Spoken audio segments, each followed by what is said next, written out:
Hello বন্ধুরা, students রুমে তোমাদের সবাইকে স্বাগত জানাই। ক্লাস 10 এর ত্রিকোণমিতি তোমাদের কাছে একদম নতুন। ত্রিকোণমিতির চ্যাপ্টারটা তোমরা এইবার ফার্স্ট শিখবে, এরপরে 11, 12 বা পরবর্তীকালে হায়ার স্টাডিতে তুমি অবশ্যই ত্রিকোণমিতি নিয়ে আরো ডিটেলস তুমি জানতে পারবে। কিন্তু ত্রিকোণমিতির শুরুটা কিন্তু ভীষণ ইম্পর্টেন্ট বন্ধু। একদম ত্রিকোণমিতির যে শুরুর যে জিনিসটা, ত্রিকোণমিতিটা কি জিনিস আমরা জানি না। ত্রিকোণমিতিকে আমরা পাটিগণিত জানি, পরিমিতি জানি, বীজগণিত জানি, এবার ত্রিকোণমিতিটা কি জিনিস?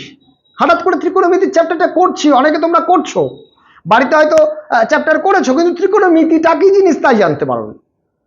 ত্রিকোণমিতিটা কি তাই শিখবো আজকে। একদম ত্রিকোণমিতির গোড়া থেকে এর মূল সহ উপরে ফেলে দিতে হবে, তাহলে যে তুমি ত্রিকোণমিতি শিখতে পারো। ত্রিকোণমিতির ফার্স্ট যে চ্যাপ্টারটা তোমাদের ক্লাস 10-এ দেওয়া, সেটা হচ্ছে কোণের ধারণা। এই কোণ পরিমাপের ধারণা, এই ত্রিকোণমিতির কোণটা কাকে বলা হয়, কোন কোণগুলোকে ত্রিকোণমিতির কোণ বলা হয়, সেগুলো তুমি জানতে পারবে। তাই ভিডিওটা তোমার জন্যই করা হয়েছে একমাত্র, যাতে তুমি ভালোভাবে শিখতে পারো। তাই চলে আসো, আজকের চ্যাপ্টার শুরু করব। ক্লাস 10-এর 20 নম্বর চ্যাপ্টার, ত্রিকোণমিতির একদম সূচনা। কিভাবে ত্রিকোণমিতি আমরা বুঝতে পারবো, কিভাবে ত্রিকোণমিতি করব, মানে জাস্ট নর্মাল গল্পের মতো করে কিন্তু ত্রিকোণমিতি শিখে নেওয়া যায়। তাই আজকে তোমাদের সাথে সেই জিনিসটাই আলোচনা করব, যে ত্রিকোণমিতিটা কি জিনিস সেই সম্পর্কে আমরা একটা ভালো করে জেনে নেব। দেখো, ত্রিকোণমিতি TRIGONMETRY একটা ইংরেজি ওয়ার্ড। ত্রিকোণমিতি অ্যাকচুয়াল, এই ত্রিকোণমিতি যে ইংরেজি ওয়ার্ডটা আমরা পড়ি, এই ত্রিকোণমিতি অ্যাকচুয়াল এসছে কি একটা গ্রিক শব্দ থেকে। তিনটে গ্রিক শব্দ মিক্সচার করে এসছে ত্রিকোণমিতি ওয়ার্ডটা। এই তিনটে গ্রিক শব্দ কি বলছে? এই তিনটে গ্রিক শব্দ হচ্ছে ফার্স্টে TRI। এই ত্রি কথার মানে কি বলছে? ত্রি কথার মানে হচ্ছে তিন। ত্রি কথার মানে হচ্ছে তিন। ত্রিগণ, GON বলছে ত্রিগণ, গণ কথার মানে কি? কোণ। ত্রিগণ। আর মেট্রন, METRON, এই মেট্রন কথার মানে হচ্ছে পরিমাপ। এই যে তিনটে ওয়ার্ড, ত্রিগণ মেট্রন, এই ত্রিগণ মেট্রন থেকে মডিফাইড হয়ে এসছে ত্রিকোণমিত্রি, তাই না? আমরা উচ্চারণ করি ত্রিকোণমিত্রি, ইংলিশে বলি ত্রিকোণমিত্রি, বাংলায় বলি ত্রিকোণমিতি। তা যাই বলি না কেন, অ্যাকচুয়াল এটা কি এসছে? তিনটি কোণের ধারণা। এই যে ওয়ার্ড, এই যে বাংলা মানে তিনটে কোণের ধারণা, সেই তিনটে ওয়ার্ড, গ্রিক শব্দ, তিনটে ওয়ার্ড থেকে এসছে কি ত্রিকোণমিতি কথাটা। বললাম মজা কথা। কোন ক্ষেত্রে আমরা ইউজ করি ত্রিকোণমিতি? ত্রিকোণমিতিটা আমার দরকার কিসের? আমি কি মানে চাল ডাল কিনতে যে ত্রিকোণমিতি হিসাব করবো? কত কেজি চাল নিয়েছি ত্রিকোণমিতি হিসাব করে বলবো? তাইতে হিসাব করতে হয় না? মাঠে দৌড়াতে গেলে ত্রিকোণমিতি হিসাব করতে হয়? কোন ক্ষেত্রে ত্রিকোণমিতি লাগে? আমার দরকারটা কি? ত্রিকোণমিতি কি করতে দরকার আমার? কি করতে আমি শিখবো ত্রিকোণমিতি? দরকারটা কোথায় আমার? প্রয়োজন ছাড়া আমি শুধু শুধু শিখে নেবো কোনো কিছু জিনিস? জানতে হবে তো। না জানলে তুমি কি করে শিখবে ত্রিকোণমিতি কি জিনিস? যদি সেটাই তুমি না জানো, তাহলে তোমার কাছ থেকে কিন্তু দেখো, পারা জানা দুটো জিনিস কিন্তু অনেক তফাৎ রয়েছে। তোমাকে পারতে তো হবে, কিন্তু জেনে পারতে হবে। সেই চিন্তা ভাবনাটা মাথার মধ্যে আনতে হবে যে ত্রিকোণমিতি আমরা কোন কাজে ইউজ করি। ধরো তুমি এখানে বসে আছো, এখান থেকে সূর্য, এখান থেকে অন্য অন্য গ্রহ, অন্য অন্য নক্ষত্র, যে সমস্ত দূরত্ব, তুমি কি সুতো নিয়ে যাবে মাপতে? বলছে গাড়ির পরে, রকেটের পরে বসবে, আর ভু ভু ভু ভু করতে করতে তুমি চলে যাবে সুতো নিয়ে একদম ওই গ্রহ নক্ষত্র পর্যন্ত, যে তুমি তার দৈর্ঘ্য মেপে নিয়ে আসবে না। ওই যে বড় বড় যে সমস্ত গ্রহ নক্ষত্রগুলো আমাদের পৃথিবী থেকে বহুত আলোকবর্ষ দূরে যেগুলো রয়েছে, তার দৈর্ঘ্য তাহলে আমরা মাপতে পারছি কি করে? বিজ্ঞানীরা কি করে মাপতে পারছে? বলছে বিজ্ঞানী মাপতে পারছে, প্রথম এই ধারণা এসছে ত্রিকোণমিতি থেকে। অর্থাৎ ত্রিকোণমিতি থেকে কিন্তু তুমি এই দূর দূরান্ত, বা তুমি ধরো এই পাশে দাঁড়িয়ে আছো, ওই পাশে তুমি দেখলে একটা তাল গাছের উপরে একটা লোক উঠে তাল খাচ্ছে। উপরে তাল গাছের উপরে তাল খায় না, মানে তালটাকে নামিয়ে নেয় পারে, যাও ওই তাল গাছের ওপরে বসে তাল খাচ্ছে বা তাল পারছে।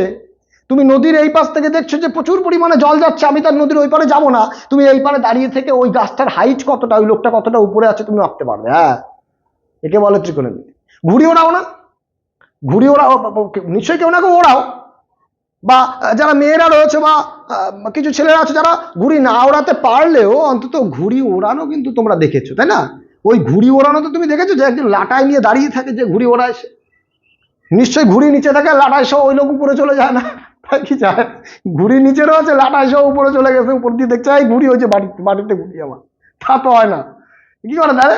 বলছে নিচে লাটাই নিয়ে দাঁড়িয়ে থাকে, ঘুড়ি এরকম দাঁড়িয়ে থেকে টুক আস্তে আস্তে উপরের দিকে উঠে যায়। আমি কিন্তু পারি না ঘুড়ি ওড়াতে, ঠিক আছে? ঘুড়ি ওড়ানো দেখেছি আমিও, তোমার মতো আর কি। ঘুড়ি ওড়ানো আমিও দেখেছি, যেরকম লাটাই নিয়ে দাঁড়িয়ে থাকে, বেশ একটু লাটাই মাঝে মধ্যে গোটায়, আবার মাঝে মধ্যে ছাড়ে, দেখছে আস্তে আস্তে আস্তে আস্তে ঘুড়িটা বিরাট উপরে চলে গেছে, ছোট্ট হয়ে যায়, কখনো কখনো ঘুড়ি দেখা যায় না, যে আদৌ ঘুড়ি কেটে পড়ে গেছে নাকি ওই শুধু গোটাচ্ছে আর কি বসে বসে। যাও, তো এই যে ঘুড়ি আমরা উড়িয়েছি ছোটবেলায়, কিন্তু আমার মনে পড়ে না আমি কোনোদিন বাড়তি করতে পেরেছি ঘুড়ি। ঘুড়ি একদম হাইট পর্যন্ত আমি কখনো নিতে পারিনি, ওই অন্য বন্ধু বান্ধব নিতে তাদের লাটাই নিয়ে বসে থাকতাম আর কি, ঘুড়ি হয় ঘুড়ি উপরের দিকে চলে গেছে, বসে বসে দেখতাম আর কি। তো এই যে ঘুড়িটা কত মাটি থেকে কতটা উপরে অবস্থিত, ওই কি সুতোর দৈর্ঘ্য যা তাই হয় না, সুতোর দৈর্ঘ্য যতটা হবে ঘুড়িটা কি মাটি থেকে ততটা উপরে অবস্থিত না। বলছে তাহলে কি ওই ওই ঘুড়ি পর্যন্ত তুমি হেলিকপ্টারে করে যে ওইখান থেকে সুতো নামিয়ে দেখবে ঘুড়িটা কত উপরে রয়েছে? না, ত্রিকোণমিতির ধারণা, এটাই বলে ত্রিকোণমিতি। ওইখানে তুমি দাঁড়িয়ে থেকে তুমি বলতে পারবে, তুমি ওই যে তোমার যে সুতোটা, ওই সুতোর মাপ দিয়ে কত ডিগ্রি কোণ করে আছে সুতোটা, এই যে সুতো দিয়ে তুমি ঘুড়ি ওড়াচ্ছ না, এখান থেকে ধরো ঘুড়ি উড়িয়েছে এই বরাবর চলে গেছে, ঘুড়ি এখানে রয়েছে, এই হচ্ছে ঘুড়ি, তুমি হচ্ছে এ বিন্দুতে, তোমার নাম অমিত, এ বিন্দু, ঘুড়ি, ঘুড়ির নাম হচ্ছে বিশ্ব, ওই যে বিশ্ব ঘুড়ি উপরে ঘুরছে, ওই বি দিয়ে লিখেছি তাই বিশ্ব বলছি, তোমরা আমার কারোর নাম বিশ্ব হলে মনে করো না আমার ঘুড়ি বানিয়ে দিল নাকি স্যার, না, ওই যে বিশ্ব উপরে রয়েছে। বলছে তুমি এ বিন্দু থেকে দাঁড়িয়ে আছো, তোমার এই সুতোর দৈর্ঘ্য কিন্তু তুমি জানো, মানে তুমি লাটায় কতটা সুতো নিয়েছো, বা ধরো পুরো সুতোটা লাটাই থেকে একদম উঠে গেছে, এই সুতোর লাটাইয়ের দৈর্ঘ্য তুমি জানো, মানে লাটাইয়ের দৈর্ঘ্য না, মানে সুতোর দৈর্ঘ্য তুমি জানো, আর এই ভূমির সাথে এই সুতোটা কত ডিগ্রি কোণ করে আছে এটা তুমি মেজারমেন্ট করে নাও। তারপরে এই ঘুড়িটা অ্যাকচুয়াল ভূমি থেকে কত ওপরে রয়েছে তুমি এই বাহুটার মাপটা কিন্তু জেনে যেতে পারবে, এই বাহুর মাপ তুমি জেনে যেতে পারবে যে অ্যাকচুয়াল একটা ঘুড়ি যদি তুমি ওড়াও তাহলে তার সুতোর দৈর্ঘ্য আর ঘুড়িটা মাটির সাথে কত ডিগ্রি কোণ করে আছে সেইটা যদি তুমি জানতে পারো, তাহলে এই ঘুড়িটা অ্যাকচুয়াল মাটি থেকে কতটা উপরে আছে তুমি জানতে পারবে। এই সমস্ত দিকগুলোতে ত্রিকোণমিতি ইউজ করা হয়। মনে রাখতে হবে ত্রিকোণমিতি সবসময়ের জন্য একটা সমকোণী ত্রিভুজের ক্ষেত্রে আমরা তার মান বার করতে পারি, ত্রিকোণমিতির যে ইউজেসটা আমরা করি সেটা অ্যাকচুয়ালি একটা সমকোণী ত্রিভুজের ক্ষেত্রে করি। দেখো এটা একটা সমকোণী ত্রিভুজ না, সমকোণী ত্রিভুজ কাকে বলা হয়? যে ত্রিভুজের একটা কোণের মান 90 ডিগ্রি হয়। অর্থাৎ এক্ষেত্রে কিন্তু আমি ত্রিকোণমিতিকে অ্যাপ্লাই করে ওই ভূমির উচ্চতা অর্থাৎ ঘুড়ির উচ্চতা কিন্তু আমরা বার করতে পারি। এই যে ত্রিকোণমিতি এটা অ্যাকচুয়াল কি, একটা তুমি বুঝতে পারছো একটা সমকোণী ত্রিভুজের এই কোণ আর বাহু এদের মধ্যে একটা সম্পর্ক, এই কোণ তোমাকে জানতে হবে, যে কোনো একটা বাহু তোমাকে জানতে হবে, তাহলে তুমি বাকি দুটো বাহুর মান কিন্তু তুমি বার করতে পারবে। কি বললাম বুঝে গেল? এই কোণের মাপ যদি তুমি জানো আর বাহুর মাপ যদি তুমি জানো, যে কোনো একটা বাহুর মাপ অর্থাৎ এদের মধ্যে একটা সম্পর্ক তৈরি করে যে অঙ্কগুলো করা হয় সেগুলো হচ্ছে ত্রিকোণমিতি। শুধুমাত্র যে সমকোণী ত্রিভুজের ক্ষেত্রে ত্রিকোণমিতি ইউজ করাটা হয় তা কিন্তু নয়, সূক্ষ্মকোণী বা স্থূলকোণী ত্রিভুজের ক্ষেত্রে ত্রিকোণমিতি অ্যাপ্লাই করা যায়। সেক্ষেত্রে ওই ত্রিভুজটাকে সমকোণী ত্রিভুজে মানে ত্রিভুজে তোমার নিয়ে ভেঙে নিয়ে তারপরে করতে হয়, সেগুলো আমরা দেখবো আস্তে আস্তে। আসো না, মজা আছে, অঙ্কের মধ্যে মজা আছে। ত্রিকোণমিতি যদি তুমি শিখতে পারো, মাধ্যমিকে মানে যত নাম্বার থাকে 15 নাম্বার থাকে, তুমি 15তে 15 তো পাবেই। ইভেন এই ত্রিকোণমিতি কিন্তু তোমাকে ডিসাইড করে দেবে তুমি পরবর্তীকালে অঙ্ক নিয়ে এগোতে পারবে কিনা। কারণ পরবর্তীকালে অঙ্ক নিয়ে তুমি যখন এগোবে তখন তুমি ম্যাক্সিমামটাই দেখবে পরিমিতি আর ত্রিকোণমিতিতে ভরা, বীজগণিত রয়েছে, পাটিগণিত কিন্তু খুব কম। পাটিগণিত তুমি এখন যেমন করছো এরকমই, ব্যাস, এর থেকে আর বেশি কিছু পাটিগণিত নেই, আহামরি আর তেমন কিছু নেই। পরিমিতি, ত্রিকোণমিতি, বীজগণিত এই নিয়েই কিন্তু তোমাকে আগাতে হবে। তাই যারা অবশ্যই অঙ্ক শিখতে চাও তাদের এই ত্রিকোণমিতির এই চ্যাপ্টার সম্পর্কে ডিটেলস ধারণা থাকা অবশ্যই দরকার বন্ধু। এইবার আমরা জানবো যে এই চ্যাপ্টারের মেন ধারণা অর্থাৎ কোণ, এই কোণ সম্পর্কে জানবো। কোণটা কি? ত্রিকোণমিতির কোণ আবার কি জিনিস? আমরা তো জ্যামিতির কোণ পড়েছি, আর জ্যামিতির কোণ আমরা জানি, কেমন জানি? বলছে জ্যামিতির কোণ কি হয়, একটা বিন্দু থেকে দুটো রশ্মি যদি নির্গত হয়, এই মাঝে মধ্যে পেনটা আজকে ঝামেলা করছে, একটা বিন্দু থেকে যদি দুটো কোণ নির্গত হয়, এই ধরো একটা বিন্দু, এই বিন্দু থেকে দুটো রশ্মি নির্গত হয়েছে, কোণ নয়, এই একটা রশ্মি এইদিকে গেছে আর এই একটা রশ্মি ধরো এইদিকে গেছে। এই যে একটা বিন্দু থেকে দুটো রশ্মি নির্গত হয়েছে, আমি নাম দিলাম এটা ও, এটা এ, এটা বি বিন্দু। অর্থাৎ একটা বিন্দু থেকে যখন দুটো রশ্মি নির্গত হয় এদের মধ্যবর্তী একটা কোণ তৈরি হয়। এই যে কোণ, এটা একটা প্লেন তলে, এই যে একটা বোর্ড না, একটা প্লেন তল, এই প্লেন তলে কিন্তু এই কোণগুলোকে আঁকা হচ্ছে, দেখেছো? এটা প্লেন তলের মধ্যে আঁকা হয়। এছাড়া এখানে কিন্তু এই যে দুটো রশ্মি যেমন মধ্যবর্তী একটা কোণ উৎপন্ন করেছে, বাইরেও কিন্তু একটা কোণ উৎপন্ন করেছে, তুমি দেখতে পাচ্ছ নিশ্চয়ই, বাইরের এটাকেও কিন্তু একটা কোণ বলা হয়। তাই এই কোণটাকে বলা হয় কি, এই কোণটাকে নাম হচ্ছে BOA বা AOB, তুমি যাই বলতে পারো ভেতরের কোণটা। এই বাইরের কোণটা বলতে গেলে তোমাকে বলতে হবে কি, প্রবৃদ্ধ AOB বা BOA, একই নাম প্রবৃদ্ধ, তুমি BOA বলো না, অসুবিধা নেই, আমি আলাদা নাম করলে তুমি পরে আবার তোমার সমস্যা হতে পারে। BOA এই প্রবৃদ্ধ বললে আমরা বাইরের এই কোণটাকে বুঝবো, আর শুধু এই বিওএ বললে আমরা ভেতরের কোণটাকে বুঝবো। প্রবৃদ্ধ কি জিনিস? প্রবৃদ্ধ মানে কি? যে প্রদীপ্ত বৃদ্ধ হয়ে গেছে তাই না। প্রবৃদ্ধ মানে কি বলছে? প্রবৃদ্ধ মানে হচ্ছে 180 ডিগ্রির থেকে বড় কোণকে বলে প্রবৃদ্ধ কোণ। নিশ্চয়ই তুমি বুঝতে পারছো। এই রেখাটাকে যদি এভাবে আবার আঁকি, এই বাইরের এই কোণটা হচ্ছে 180 ডিগ্রি, কিন্তু এইটা দেখো 180 ডিগ্রি থেকে আরো এখানে এক্সট্রা এসছে, তাই না? তাই এই পুরো কোণটাকে কি কোণ বলা হয়? প্রবৃদ্ধ কোণ। এই প্রবৃদ্ধ কোণ কিন্তু এই ধরনের যে সমস্ত কোণ, এইগুলোকে বলা হয় কি? জ্যামিতিক কোণ। এই ধরনের কোণগুলোকে কি বলা হয়? জ্যামিতিক কোণ। এই ক্ষেত্রে কি হয়? জ্যামিতিক কোণটা একটা প্লেনের ওপর আঁকা হয়, একটা সমতলের ওপর আঁকা হয়, তার কোনো নির্দিষ্ট দিক নেই। জ্যামিতিক কোণের কোনো নির্দিষ্ট দিক নেই। সাধারণত কি হয়? 0 ডিগ্রি থেকে শুরু হয়। জ্যামিতিক কোণ কত থেকে শুরু হয়? 0 ডিগ্রি থেকে শুরু হয়। কত ডিগ্রি পর্যন্ত? বলছে 360 ডিগ্রি পর্যন্ত যে কোণ, এগুলো হচ্ছে জ্যামিতিক কোণ। এর কোনো নির্দিষ্ট দিক হয় না। ঘড়ির কাঁটার দিক, ঘড়ির কাঁটার বিপরীত দিক, উত্তর দিক, দক্ষিণ দিক, পূর্ব দিক, পশ্চিম দিক বলে কিছু হয় না। এইগুলো সাধারণত কি হয়? 0 ডিগ্রি থেকে 360 ডিগ্রির মধ্যে যে কোণ, তোমরা জ্যামিতিক কোণ এতদিন ধরেই করে এসছো। কখনো তোমাকে বলেছে যে জ্যামিতিতে কখনো তুমি কি দেখতে পেয়েছো যে একটা ত্রিভুজ অঙ্কন করো, বা ত্রিভুজ তুমি ছেড়ে দাও, ত্রিভুজের কথা তুমি ছেড়েই দাও, ও অনেক কঠিন জিনিস, ও সমস্ত আমাদের দরকার নেই।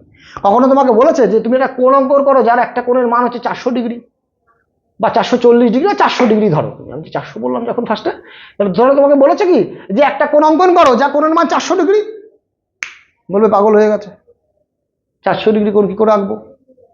একটা বৃত্ত, একটা সার্কেল তুমি যখন আঁকো, এই সার্কেলটাকে তুমি যদি মাঝখান থেকে ভাগ করো, তুমি দেখবে ওপরে 180 ডিগ্রি, নিচে 180 ডিগ্রি, মোট এই সার্কেলটাকে যোগ করলে কোণের মান আসে 360 ডিগ্রি। তোমাকে আঁকতে বলেছে কত ডিগ্রি? 400 ডিগ্রি। বলছে কি সেই বাবা তোমার দরবারে সব পাগলের খেলা, সেরকম লাগবে না যে 400 ডিগ্রি কোণ দিয়েছে মানে কি কোশ্চেন ভুল আছে?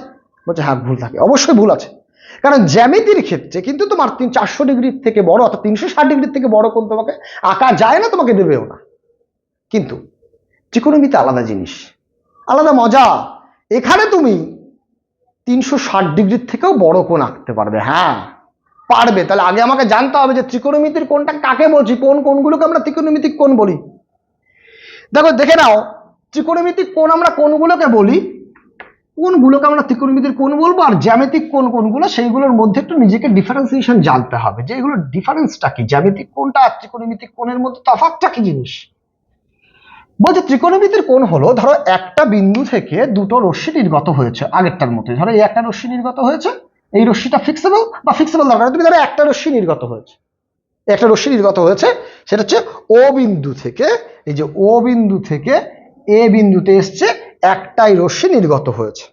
কটা রশ্মি নির্গত হয়েছে বন্ধু? একটা রশ্মি নির্গত হয়েছে। আজকে পেন এত সমস্যা করছে, কালিগুলো লিক করছে আর কি, বুঝতে পারছো? হাতের মধ্যে মাঝে মধ্যে কালিগুলো পুরো লেপটে যাচ্ছে আর কি।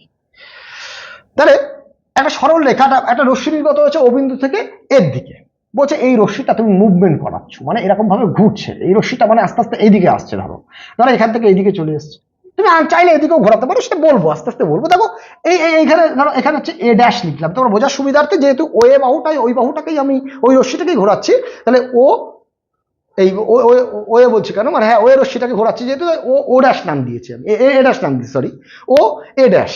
এক্ষেত্রে কিন্তু একটা কোণ উৎপন্ন করবে। বলছে এরকম ভাবে তুমি যদি যত মুভমেন্ট করাবে, এরকম ভাবে প্রত্যেকটা ক্ষেত্রে কি হবে? কোণ উৎপন্ন করবে। এখানে একটা কোণ উৎপন্ন করবে, এরকম ভাবে কোণ উৎপন্ন করবে। এটাকে তুমি A2 দিতে পারো, এ ড্যাশ নাও রে বড়, সরি A1 দাও, A2 দাও, A3 দাও, তাহলে বুঝতে ভালো সুবিধা হবে। বলছে তাহলে আমরা কোন দিকে ঘোরাচ্ছি রশ্মিটাকে? এই দিক বরাবর ঘোরাচ্ছি। ঘড়ি দেখেছো? একটা ঘড়ির যদি তুমি খেয়াল করো, এই ওপরে 12, নিচে 6, ডান দিকে 3, এইখানে 9, যাই হোক না কেন, অনেক ঘড়িতে দাগ দাগ দেওয়া থাকে শুধু, কিন্তু ঘড়ির যে কাঁটা, এই যে ঘড়ির যে কাঁটা, মোট কটা কাঁটা থাকে? 3টে কাঁটা, জানো তো তোমরা? ঘড়ির কাঁটা মোট কটা থাকে? 3টে থাকে। ঘড়ির কাঁটা, ঘড়ি আঁকি, অনেক ঘড়ি আঁকি না তো, তাই সমস্যা হচ্ছে ঘড়ি আঁকতে। এই একটা ঘড়ি আমি আঁকলাম, ধরো এই 3টে কাঁটা, তুমি দেখেছো একটা ছোট থাকে, একটা মেজো থাকে, একটু বড় আর একটা কাঁটা থাকে। এই প্রত্যেকটা কাঁটা কোন দিকে ঘোরে? বলছে এই দিক ঘোরে। কারোর বাড়ির ঘড়ির কাঁটা কি উল্টো দিকে ঘোরে? দেখেছো কখনো? এই ঘড়ি লাগিয়েছে উল্টো দিকে, ঘড়ির কাঁটা টিক টিক টিক টিক করছে, আর তুমি পেছন দিকে যাচ্ছ, উল্টো উল্টো কাজ হচ্ছে সব। হ্যাঁ, সব উল্টো উল্টো কাজ হচ্ছে, এরকম হয়।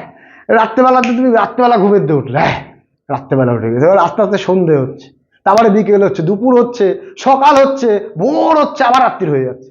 তা তো হয় না, উল্টো টাইম হবে না, ঘড়ির কাঁটার দিকে ঘোরে, এরকম ভাবে একটা ঘোরে। তাই ঘড়ির এই যে এইভাবে ঘুরছে ওপর থেকে নিচে এইভাবে যে ঘুরছে, এর জন্য এর কাঁটার যে মুভমেন্ট একটা ফিক্সড।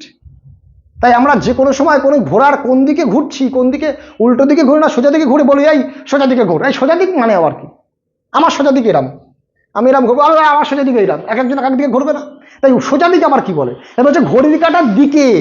হ্যাঁ, আর ঘড়ির কাঁটার বিপরীত দিকে এইভাবে বোঝানো হয় কোনো ঘূর্ণনের দিক। তাহলে আমি যদি এটাকে এই দিকে ঘোরাই, তাহলে তুমি বুঝতে পারছো নিশ্চয়ই ঘড়ির কাঁটার বিপরীত দিকে ঘোরাচ্ছি।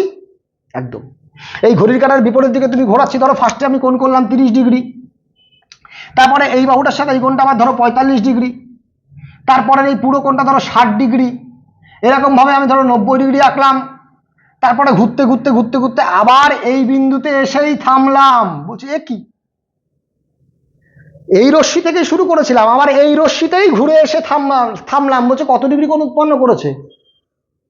আচ্ছা দেখো তো, এই ক্ষেত্রে এই রশ্মিটা যদি এই রশ্মিটার উপরে আর একটা রশ্মি থাকে, যদি বলি কত ডিগ্রি কোণ উৎপন্ন করেছে, বলবে 0° কোণ উৎপন্ন করেছে, কারণ দুটো রশ্মির মধ্যে কোনো কোণ উৎপন্ন করেনি। কিন্তু যখন দেখবে তুমি এই পাশের রশ্মিটা এই ঘড়ির কাঁটার উল্টো দিকে ঘুরে এসে আবার এসে এখানে কোণ উৎপন্ন করেছে, যদি এরকম করে, এরকম কোণ উৎপন্ন করে, অর্থাৎ এখানে একই রশ্মির উপরে আবার মুভমেন্টটা আবার ওই রশ্মিটা এই রশ্মির উপরেই থেমেছে, সেক্ষেত্রে কিন্তু 360° কোণ হয়। পজিটিভ কোণ না নেগেটিভ কোণ সেটা আমরা পরে আসি, আগে আমার অতটা বোঝার দরকার নেই। এই রশ্মিটা একবার পুরো ঘুরে এসছে মানে কত ডিগ্রি কোণ উৎপন্ন করেছে, 360° কোণ উৎপন্ন করেছে। এটাই হচ্ছে ত্রিকোণমিতির কোণের সাথে জ্যামিতিক কোণের ডিফারেন্স। বুঝতে হবে বন্ধু, যে এই কোণটা কত ডিগ্রি কোণ উৎপন্ন করেছে, 360° কোণ। যদি একবার ঘুরে আসে কোনো রশ্মি, সেটা তুমি এইভাবে ঘোরাও বা তুমি এরকম ভাবে ঘোরাতে পারো, ঘড়ির কাঁটার বিপরীত দিকে ঘোরাও বা ঘড়ির কাঁটার দিকে ঘোরাও। যদি একটা রশ্মি এক জায়গা থেকে শুরু করে পুরোটা মুভমেন্ট করে এসে আবার সেই রশ্মিতে এসে থামে, তাহলে সেই কোণটাকে বলা হয় কত ডিগ্রি, 360° কোণ উৎপন্ন করেছে। এবার তোমরা জ্যামিতির ক্ষেত্রেও তো জানো 360° কোণ হাইয়েস্ট কোণ। এবার তাহলে বড় কোণ আর কি আছে। এবার এক্ষেত্রেও কিন্তু একটা রশ্মির উপর যদি আরেকটা রশ্মি দাঁড়িয়ে থাকে, তুমি বলবে 0° কোণ, কিন্তু আর একটা উল্টো সাইড দিয়ে বলতে গেলে তুমি বলতে পারো প্রবৃদ্ধ কোণ 360°। প্রবৃদ্ধ কোণ 360°, উল্টো দিকের যে কোণটা, দুটো রশ্মির মধ্যে কোণ উৎপন্ন হয়, ভেতরে কোণ উৎপন্ন হয় না, কিন্তু বাইরে কোণ উৎপন্ন হয়, 360° প্রবৃদ্ধ কোণ উৎপন্ন হয়। মানে সরি ভুল বললাম আমি, 360° প্রবৃদ্ধ কোণ একটা সরল কোণ।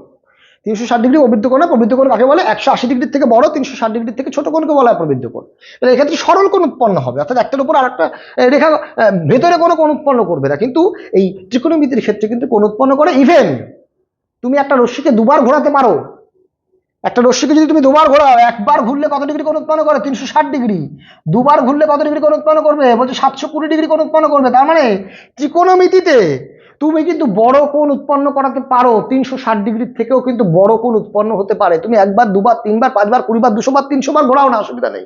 যতবার ঘুরবে ততবারকে তুমি 360° গুণ করে দাও, প্রত্যেকটা কোণের মান তুমি পেয়ে যাবে।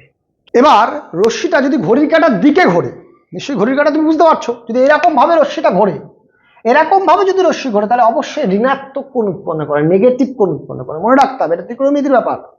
জ্যামিতির ক্ষেত্রে কিন্তু কোনো ঋণাত্মক বা ধনাত্মক কোণ নয়, কোনো ঋণাত্মক কোণ নেই, ধনাত্মক কোণ নেই, কোনো দিকের ব্যাপার নেই জ্যামিতিক কোণে। কিন্তু ত্রিকোণমিতির কোণে যদি ঘড়ির কাঁটার দিকে তুমি কোনো রশ্মিকে ঘোরাও, একটা রশ্মিকে তুমি ঘড়ির কাঁটার দিকে ঘোরাচ্ছ, এরকম ভাবে ঘোরাচ্ছ, সেক্ষেত্রে কি হবে, বলছে সেক্ষেত্রে রশ্মিটা কি হবে, নেগেটিভ কোণ উৎপন্ন করবে, অর্থাৎ ঋণাত্মক কোণ উৎপন্ন করবে। আর যদি ঘড়ির কাঁটার বিপরীত দিকে ঘোরাও, এরকম ভাবে ঘোরে রশ্মিটা, তাহলে অবশ্যই কি হবে, পজিটিভ কোণ উৎপন্ন হবে। এটা মনে রাখতে হবে। যদি তুমি বুঝতে পারছো, যে ধরো আমি এই কোণটা লিখেছি যে 360° কে যদি, মানে সরি, দুবার যদি কোনো রশ্মিকে পূর্ণ আবর্তন করানো হয়, দুবার যদি পুরোপুরি ঘোরে, তাহলে কত ডিগ্রি কোণ উৎপন্ন করবে, 720°। দেখো এখানে কি চিহ্ন আছে, কোনো চিহ্ন না থাকা মানে প্লাস ধরে নিতে হবে। তাহলে তোমাকে বুঝতে হবে যে এই রশ্মিটা অ্যাকচুয়াল ঘড়ির কাঁটার বিপরীত দিকে ঘোরানো হয়েছে, কারণ পজিটিভ কোণগুলো সবসময়ের জন্য ঘড়ির কাঁটার বিপরীত দিকে ঘুরে কোণ উৎপন্ন হয়, আর নেগেটিভ কোণগুলো ঘড়ির কাঁটার দিকে কোণ উৎপন্ন করে। দেখো তাহলে কোণ সম্পর্কে কিন্তু আমরা একটা সামান্যতম ধারণা পেলাম, যে জ্যামিতিক কোণ আর ত্রিকোণমিতিক কোণের মধ্যে ডিফারেন্সটা কোথায়। এইবার আরেকটু ডিটেলসে যাব, এই ত্রিকোণমিতির কোণকে নিয়ে আরেকটু আমরা ভাঙিয়ে ভাঙিয়ে বলবো যে কি জিনিস। দেখো এটা মুছে দিচ্ছি, তোমরা কিন্তু অবশ্যই খাতা পেন সঙ্গে রেখে একটু আমার মতো করে লিখে নাও, তাতে করে কি হবে বলো তো, যে পরবর্তীকালে তোমার যখন এই সমস্ত চ্যাপ্টার বাদ দিয়ে তুমি নতুন নতুন চ্যাপ্টারে যাবে, তখন এই সমস্ত চ্যাপ্টার আস্তে আস্তে ভুলতে থাকবে। আর একবার তুমি শুধুমাত্র দেখে নিলেই কিন্তু আবার মনে পড়ে যাবে যে কি শিখেছিলাম আর কি বুঝেছিলাম। কারণ আমি যেভাবে করাচ্ছি তোমার মাথায় কিন্তু সেইভাবে সেট হচ্ছে, আমাদের মাথাতে সেইভাবে রিজার্ভ হয় যে এইভাবে করাচ্ছে। তাই সেই জিনিসটা কিন্তু তুমি খাতায় নোট ডাউন করে নাও, না হলে তুমি পরবর্তীকালে আবার তোমাকে ভিডিও দেখতে হবে, কোনো সমস্যা নেই, দেখবে। চলে আসো, এইবার আমরা জানি যে ত্রিকোণমিতির যে আমরা কোণ বললাম, এই ত্রিকোণমিতির কি বললাম, কোণ। ত্রিকোণমিতি আমরা কি আলোচনা করছি, কোণ। বলছে এই কোণকে অ্যাকচুয়াল দুটো পার্টে ভাগ করা হয়, দুটো রকম ভাবে ত্রিকোণমিতির কোণকে বলা হয়। একটা হচ্ছে ষষ্ঠিক পদ্ধতি,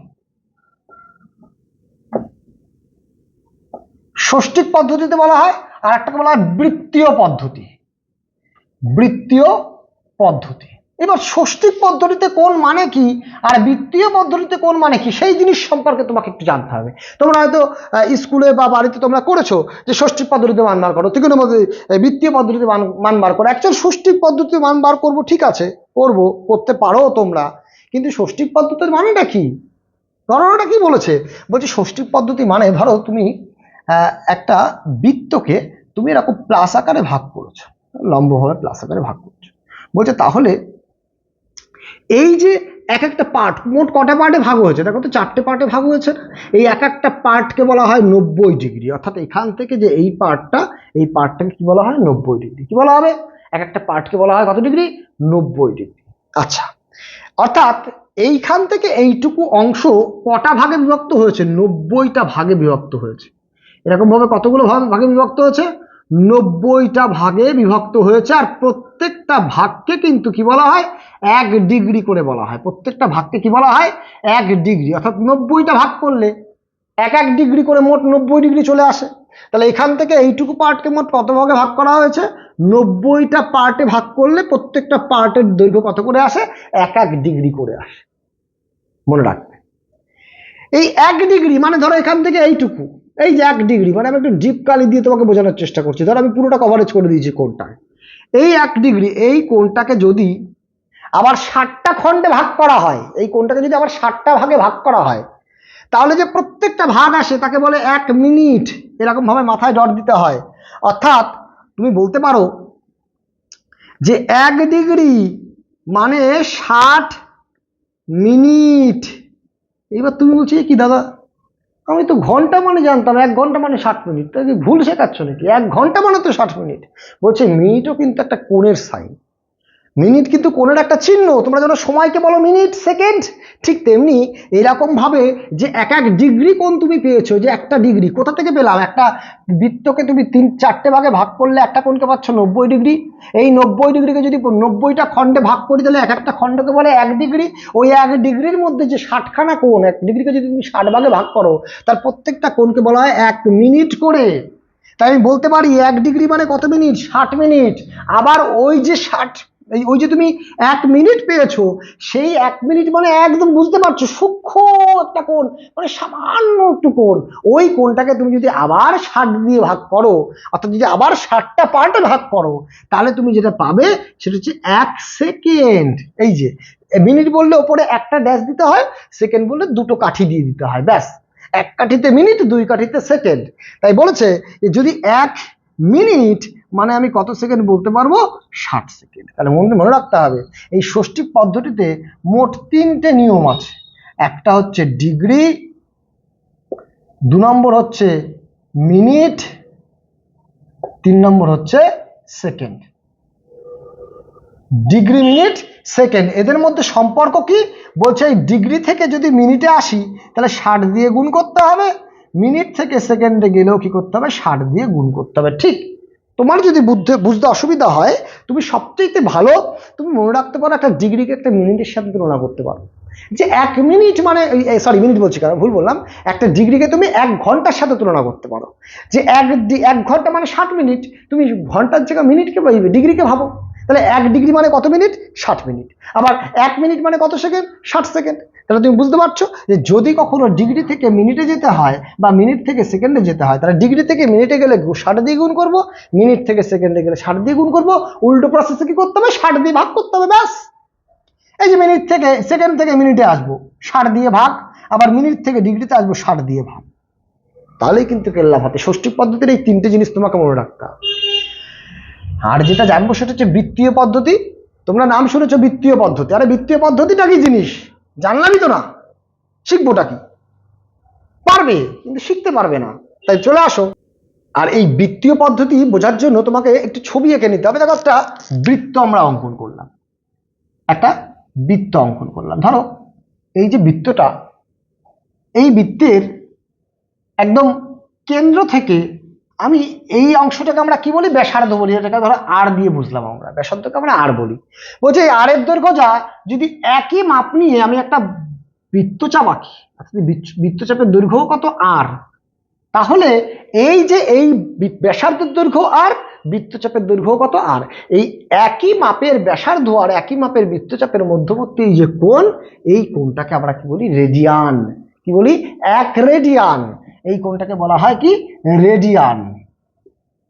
রেডিয়ান। অর্থাৎ এইটাকে প্রকাশ করা হয় 1 মাথায় একটা সি দিয়ে, এইটা হচ্ছে রেডিয়ানের চিহ্ন বলা হয়, তাই এটাকে বলা হয় কি? 1 রেডিয়ান। এই ধরনের কোণগুলোকে বলা হয় বৃত্তীয় পদ্ধতিতে যে কোণ, এদিকে কি বলা হচ্ছে? তাহলে 1 রেডিয়ান। অর্থাৎ বৃত্তীয় পদ্ধতিতে আমরা একটাই জিনিস শিখবো, সেটা হচ্ছে রেডিয়ান। কি বলা হয়? রেডিয়ান। অর্থাৎ ষষ্ঠিক পদ্ধতিতে 3টে ডিগ্রি মিনিট সেকেন্ড, আর বৃত্তীয় পদ্ধতিতে কি বলা হয়? রেডিয়ান। এবার তুমি যদি এইটা একটা বড় বৃত্ত নাও, সেক্ষেত্রে যা হবে, একটা ছোট বৃত্ত তুমি যদি নাও বা তার থেকেও ছোট যদি তুমি কোনো বৃত্ত নাও, এই বৃত্তরও যদি ব্যাসার্ধ আর হয়, আর এই একই বৃত্তচাপের দ্বারা ধৃত যে কোণ, এই একই রকম ব্যাসার্ধ যদি আর হয় আর একই বৃত্তচাপের দ্বারা ধৃত যে কোণ, এই প্রত্যেক ক্ষেত্রে কিন্তু এই কোণের মান সেম হবে। যদি তুমি ব্যাসার্ধের যে মাপ, সেই মাপেরই বৃত্তচাপ নিয়ে তুমি কোণ অঙ্কন করো, তাহলে প্রত্যেক ক্ষেত্রে কোণের মান কিন্তু আলাদা হবে না। তুমি মনে করো এটা যদি 60 ডিগ্রি হয়, এবার বা রেডিয়ান দিয়ে বলতে হয় এগুলো, অ্যাকচুয়ালি এটা যদি 1 রেডিয়ান হয়, এটা কিন্তু 2 রেডিয়ান হবে না, এটার মানও 1 রেডিয়ান, এটার মানও 1 রেডিয়ান। অর্থাৎ এক্ষেত্রে কি হয়, বৃত্ত তুমি বড় নাও না ছোট নাও, ব্যাসার্ধ যদি একই থাকে আর বৃত্তচাপও যদি সেই বৃত্তচাপ নিয়েই তুমি কোণ অঙ্কন করো, তাহলে এক্ষেত্রে কিন্তু ওই কোণের মানকে বলা হয় ধ্রুবক কোণ। অর্থাৎ প্রত্যেক ক্ষেত্রে কোণের মান কত আসবে? ধ্রুবক। এইবার এই বৃত্তীয় পদ্ধতি আর ষষ্ঠিক পদ্ধতি, আমাকে জানতে হবে এই দুটো পদ্ধতির মধ্যে একটা সম্পর্কটা কি, এর মধ্যে একটা সম্পর্ক তৈরি করতে হবে। কি সম্পর্ক এদের মধ্যে? তাহলে এর মধ্যে সম্পর্ক কি বলছে মনে রাখবে বন্ধুরা, যে এই অর্থাৎ বৃত্তীয় পদ্ধতি আর ষষ্ঠিক পদ্ধতির মধ্যে সম্পর্ক হচ্ছে যে 180 ডিগ্রি ইকুয়াল টু তুমি বলতে পারো পাই রেডিয়ান। অর্থাৎ পাই রেডিয়ান ইকুয়াল টু কত? 180 ডিগ্রি। অর্থাৎ ডিগ্রি মানে আমরা জানি সেটা তো ষষ্ঠিক পদ্ধতির মান। এই ষষ্ঠিক পদ্ধতির সাথে বৃত্তীয় পদ্ধতির যে মান, তুমি এতক্ষণ অঙ্ক বোঝো আর না বোঝো, তোমাকে এইটুকু জিনিস মাথার মধ্যে রাখতেই হবে যে 180 degree equal to pi radian. এটা কিন্তু মনে রাখতে হবে তোমাকে, যে 180 ডিগ্রি ইকুয়াল টু কত রেডিয়ান? পাই রেডিয়ান। এই জিনিসটা কিন্তু তোমাকে মাথার মধ্যে রাখতে হবে যে 180 ডিগ্রি ইকুয়াল টু কত রেডিয়ান? পাই রেডিয়ান। বন্ধু বলছে যে 1 ডিগ্রি, ভালো করে বোঝো, 1 ডিগ্রি আর 1 রেডিয়ান, আমি একটু তোমাদের বোঝার সুবিধার্থে এগুলোকে মুছে দিচ্ছি, ঠিক আছে? তাতে করে একটু জঞ্জাট কমিয়ে দিই একটু, তাই না? একটু জঞ্জাট না কমালে কিন্তু তোমার এগুলো মাথার মধ্যে ঢুকবে না ঠিকঠাক করে। তাই একটু জঞ্জাট কমিয়ে দিই। বাট আমরা দেখবো যেটা এখন, সেটা হচ্ছে একটা 1 রেডিয়ান আর একটা 1 ডিগ্রি, এর মধ্যে বড় কে? 1 রেডিয়ান বড় নাকি 1 ডিগ্রি বড়, আমাকে সেটা একটু জানতে হবে। কিভাবে জানবো? দেখো বলি, বলছে তুমি বুঝতে পারছো যে 180 ডিগ্রি ইকুয়াল টু, আমরা কি বললাম যে 180 degree equal to pi radian, ঠিক আছে, অসুবিধা নেই। বলছে তাহলে 1 ডিগ্রি মানে কি? বলছে 180 ডিগ্রি। দেখো এই যে রেডিয়ানটা না আমরা কখনো বেশিরভাগ ক্ষেত্রে আমরা ইউজ করি না, রেডিয়ানটা সি তোমার দেওয়ার প্রয়োজন নেই। তুমি বোঝো যে 180 degree equal to pi, 1 degree মানে কত? Pi by 180। এইবার তুমি যদি একটু খেয়াল করো, অর্থাৎ পায়ের তো তুমি একটা মান জানো, পায়ের মান কত জানো? বলছি মান হিসাবে আমরা পায়ের মান জানি 22/7। বলছি তুমি পায়ের জায়গায় 22/7 বসিয়ে দাও, বাই নিচে কত আছে? 180। এবার এই 7টা তো অ্যাকচুয়াল নিচে নেমে যাবে, তাহলে উপরে চলে আসছে 22, উপরে নিচে কত? 7 × 180। তুমি এই লাইনটা দ্বারা কিন্তু তুমি বুঝতে পারছো ওপরে ছোট সংখ্যা আর নিচের যে সংখ্যাটা সেটা অনেকটা বড় না। এক্ষেত্রে এই সংখ্যাটা কিন্তু 1-এর থেকে ছোট, এই সংখ্যাটা কি হবে? 1-এর থেকে কিন্তু ছোট। তাহলে অবশ্যই এই 1 ডিগ্রির মানটা কিন্তু 1 ডিগ্রির যে মান 1 রেডিয়ানের থেকে কিন্তু বড়। কারণ তুমি দেখছো যে রেডিয়ানে প্রকাশ করে দিয়েছে, এটা আমরা সি দিয়ে যদি লিখিও, এই যে সি দিয়ে লিখি বা সি দিয়ে লেখা দরকার নেই, এটা পায়ের মান হিসেবে বসিয়েছি ধরো 22/7, এক্ষেত্রে এটা হচ্ছে রেডিয়ানের মান পাচ্ছি আমরা। এই রেডিয়ানের মান কিন্তু 1 ডিগ্রির থেকে কি হচ্ছে চলে আসছে, ছোট চলে আসছে। তাহলে অবশ্যই 1 ডিগ্রি কিন্তু 1 রেডিয়ানের থেকে বড়। আর লাস্ট একটা জিনিস বলবো, তারপরে আমরা অঙ্কে চলে আসব। সেটা কি জিনিস বলছে, একটা বৃত্তের আমরা বুঝতে পেরেছিলাম যে এখান থেকে এইটুকু যে কোণ, এই যে বাহুটা, এটাকে যদি আমরা আর ধরি, আর এরই একই ব্যাসার্ধের মাপ যদি দিয়ে একটা বৃত্তচাপ আঁকি, সেক্ষেত্রে যে কোন এই বাহুটার মাপ হচ্ছে আর, এক্ষেত্রে বলা হয় 1 রেডিয়ান। কি বলা হবে? 1 রেডিয়ান। বলছে এইবার ধরো আমরা বাহুটা একটু বড় নিয়েছি, এই রেডিয়ানের মানটাকে ধরো ব্যাসার্ধ নিয়েছি আমরা এস, এই পুরো ব্যাসার্ধটা কত নিয়েছি আমরা, আর এর থেকে বড় এস নিয়েছি। এই ব্যাসার্ধের দৈর্ঘ্যটা কত আসবে, এটার নাম দিলাম ধরো ও এ বি সি। অর্থাৎ এখানে তুমি দুটো কোণ পাচ্ছ, এই ভেতরে একটা কোণ আর একটা বড় কোণ। অর্থাৎ আমি এই পুরো মাপটাকে কি বললাম আমরা, এস দিয়ে ধরলাম, যে পুরোটা কত এস, পুরোটার দৈর্ঘ্য কত এস, আর এখান থেকে এটুকু দৈর্ঘ্য কত আর, এটুকু দৈর্ঘ্য কত আর। অর্থাৎ এই এস এর মান যদি তোমাকে বার করতে বলে, মনে রাখবে আমরা কি করছি, এই পুরো যে এক্স, এবার এ ও সি, কোণ এ ও সি বাই 1 রেডিয়ান, এইটুক কোণের মান কত 1 রেডিয়ান, আর এই পুরোটাকে আমরা ধরলাম ধরো থিটা। তাহলে বলছি এ ও সি বাই কোণ এ ও বি, এ ও বি, এইটা মানেই এই যে কোণের অনুপাত যা হবে বাহুর অনুপাতও কিন্তু তাই, অর্থাৎ এস বাই আর লেখা যায়। অর্থাৎ এক্ষেত্রে কি হচ্ছে, এ ও সি এই কোণটার মান আমরা থিটা দ্বারা যদি প্রকাশ করি, তাহলে এই থিটা বাই কত 1 radian equal to s by r. 1 radian যদি কোণাকুণি গুণ করে দিই, একের সাথে গুণ করলে তো এসই আসবে, এস ইকুয়াল টু কত হবে আর থিটা বা থিটা আর। আর থিটাই আমরা লিখি সাধারণত আর থিটা। অর্থাৎ এস এর মানটা যদি বার করতে বলে, তাহলে আমরা কি করব, আর আর থিটা, এস এর মানটার মান কত হবে, এটার মান আসবে হচ্ছে আর থিটা। দেখো এইটুকু তুমি বুঝতে পারছো কিনা। এরপরে চলে আসো আজকের এই 22 নম্বর চ্যাপ্টারের সূচনা, একদম চ্যাপ্টারের প্রথম দিকের অঙ্কগুলো আমরা কিভাবে করব। ভীষণ ইম্পর্টেন্ট কিন্তু এই সমস্ত অঙ্কগুলো, 2 নম্বরের কোশ্চেনে কিন্তু তুমি পাবে, বা শর্ট কোশ্চেনও কিন্তু থাকতে পারে। তাই চলে আসো এবার ডাইরেক্টলি অঙ্কে। চলে আসো বন্ধু, 1 দাগের অঙ্কে দেখো তো কি বলেছে। তুমি হেডিং দিয়ে দেখো, ওই বইতে লেখা আছে যে নিম্নলিখিত কোণগুলির ডিগ্রি মিনিট সেকেন্ডে প্রকাশ করি। এখানে দেখো এটা মিনিটে দেওয়া আছে, এটা সেকেন্ডে দেওয়া আছে, এটা সেকেন্ডে দেওয়া আছে, বলছে ডিগ্রি মিনিট সেকেন্ডে প্রকাশ করি। ডিগ্রি মিনিট সেকেন্ড মানে কিন্তু এটা নয় যে ডিগ্রিতেও লাগবে, মিনিটেও বার করতে হবে, সেকেন্ডেও বার করতে হবে, তা নয়। এগুলো ডিগ্রি মিনিট সেকেন্ড দিয়ে যদি লেখা যায়, তাহলে সেইগুলো দিয়ে লিখতে বলেছে। কি করবো একটু দেখো, 2-1টা অঙ্ক দেখি, একদম সহজ জিনিস, ভাগের অঙ্ক, বাচ্চাদের অঙ্ক। এটা কি আছে, মিনিটে রয়েছে একটা দাগ থাকা মানে, অর্থাৎ এইটার মধ্যে দেখো কোনো পয়েন্ট দেওয়া নেই, কোনো ভগ্নাংশ দেওয়া নেই, কিচ্ছু দেওয়া নেই। তাহলে এটাকে আমি কি করতে পারবো, যখন দেখবে এরকম দেওয়া নেই আর কোনো পয়েন্ট নেই বা কোনো ভগ্নাংশ নেই, তাহলে যেটা যে এককে আছে তার থেকে ছোট এককে নেওয়া যাবে না, ওর থেকে ছোট এককে নেওয়া যাবে না, বড় এককে নিতে পারবো। অর্থাৎ মিনিটের থেকে বড় কি ডিগ্রি, মিনিটের থেকে বড় কি ডিগ্রি। তাহলে আমার কাজ, এইটাকে আমি ডিগ্রিতে নিতে পারবো। কি করতে হবে বলছে, 832 একে 60 দিয়ে ভাগ করতে হবে। একদম সহজ জিনিস, যখনই ভাগ করে দেবো তখন সেটা কি চলে আসবে, ডিগ্রি। মিনিট কিন্তু আর থাকবে না। ভাগ করে দিই, বলছে এখানে তুমি ভাগ করে দাও, ভাগ করি 60 দিয়ে। তাই এই 832কে যদি 60 দিয়ে তুমি ভাগ করো, তাহলে 60 60 নামবে কত, এখানে 3 2, এখানে একটা 2, 3 6 18, 4 6 24 বেশি হয়ে যাবে, তাহলে 3 6 18, অর্থাৎ 180 নামবে কত 2 5। অর্থাৎ তুমি এখানে বুঝতে পারছো যে আর কিন্তু ভাগ করা যাচ্ছে না, যেহেতু এটা 60-এর থেকে ছোট চলে আসছে, 60 দিয়ে তুমি ভাগ করতে পারবে না। তাহলে এইটাকে আমরা কিভাবে লিখবো আনসারটাকে, বলছে এই যে ভাগফল যেটা আসবে সেটা চলে আসবে ডিগ্রিতে, তাই লিখবো 13 ডিগ্রি, আর বাকি যে অবশিষ্ট পড়ে থাকবে সেটা থাকবে কি মিনিটে। তাই এটার আনসার কত, 13 ডিগ্রি 52 মিনিট। চলে আসো এই অঙ্কে। একই রকম ভাবে তুমি বুঝতে পারছো যে এটা আছে সেকেন্ডে, তাহলে এটাকে আমি নেবো কিসে, মিনিটে। ইংরেজি গেলে কি করতে হবে, 60 দিয়ে ভাগ করতে হবে। তাহলে 60 দিয়ে ভাগ করি 6312 বাই কত 60, আর এই পুরোটাকে কি চলে আসবে, একটা মিনিট চিহ্ন চলে আসবে। ভাগ করে দাও 6312, একে তুমি যদি 60 দিয়ে ভাগ করো, তুমি এটা রাফে করতে পারো, তুমি 60 দিয়ে ভাগটা কিন্তু তুমি রাফেও করতে পারো, অঙ্কের মধ্যে দেখালেও কিন্তু কোনো সমস্যা হবে না। তুমি 60 দেখো কত লিখতে পারি, 60 বাই নিচে কত লাগবে 3, পরে 1 নামছে, আবার 2ও নামাতে হচ্ছে, কারণ 31 কিন্তু 60-এর থেকে ছোট, তাই দুটো সংখ্যা নামাতে গেলে এখানে একটা শূন্য দিয়ে নিতে হয়।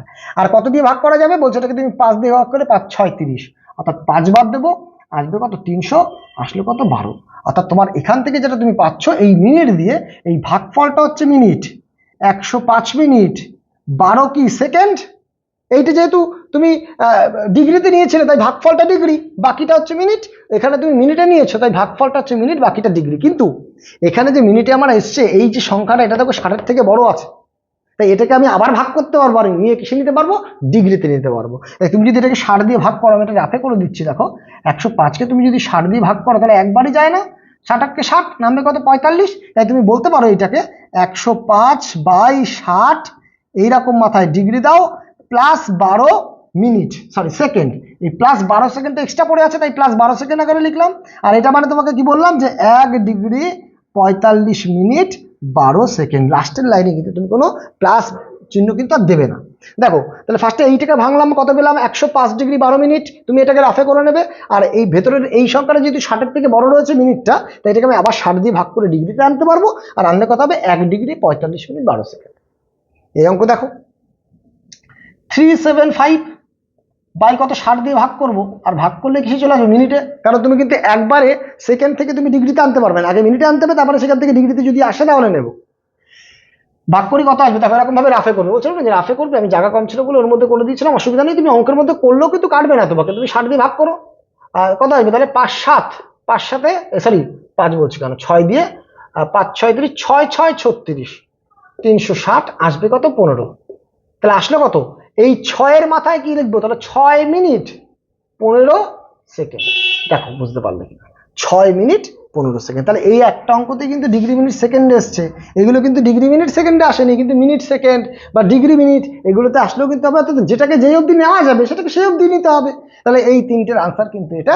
এই দাগের আর দুটো অঙ্ক আছে, দেখো একটা অঙ্ক আছে, আচ্ছা আমি মুছে দিয়ে করে দিচ্ছি।